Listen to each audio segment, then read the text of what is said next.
அனைவருக்கும் வணக்கம். 11/12/2024 அன்று கோர்ட்டில் என்ன நடந்தது அப்படிங்கிறத ஒரு 2 நாளாக சொல்ல முடியாத ஒரு சூழ்நிலை. அதனால தான் நம்மளால் சொல்ல முடியல. இப்போது நம்ம அனைவருமே பாப்பாவுக்கு நீதி கிடைச்சிடாதா, ஜஸ்டிஸ் ஃபார் ஸ்ரீமதி சொல்லிக்கிட்டே இருக்கிறோம்.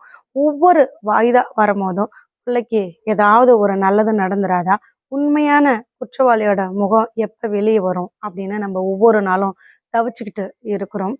நம்ம கேஸில் பார்த்தீங்கன்னா ஒவ்வொரு விஷயமுமே காலம் கடந்து கடந்து தான் நடந்துக்கிட்டு இருக்கு. எப்படா சார்ஜ் ஷீட்டு போடுவாங்க அப்படின்னு அனைவருமே எதிர்பார்த்துக்கிட்டு இருந்தோம். அதுவுமே நாட்கள் கடந்து தான் சார்ஜ் ஷீட்டு போட்டாங்க. நம்ம கேட்ட தகவல்லாம் எப்போ கிடைக்கும் அப்படின்னு எதிர்பார்த்துக்கிட்டு இருந்தோம். அதுவும் நாட்கள் கடந்து தான் நம்ம கேட்ட தகவல் கிடைச்சிது.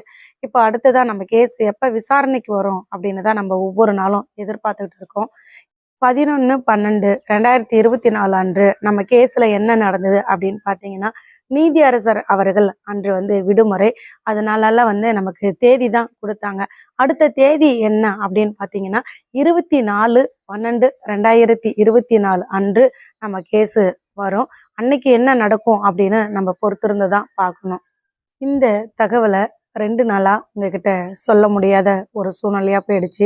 அதுக்காக அனைவரும் என்னை மன்னிக்கவும். வருகிற 24/12/2024 அன்று என்ன நடக்கும் அப்படின்னு நம்ம பொறுத்திருந்து பார்ப்போங்க. நன்றி, வணக்கம். இப்போ இந்த செடியெல்லாம் பார்த்தீங்கன்னா நம்ம ஸ்ரீமதிக்காக நம்ம வீட்டில் வைக்கப்பட்ட செடிகள் தான் இதெல்லாம்.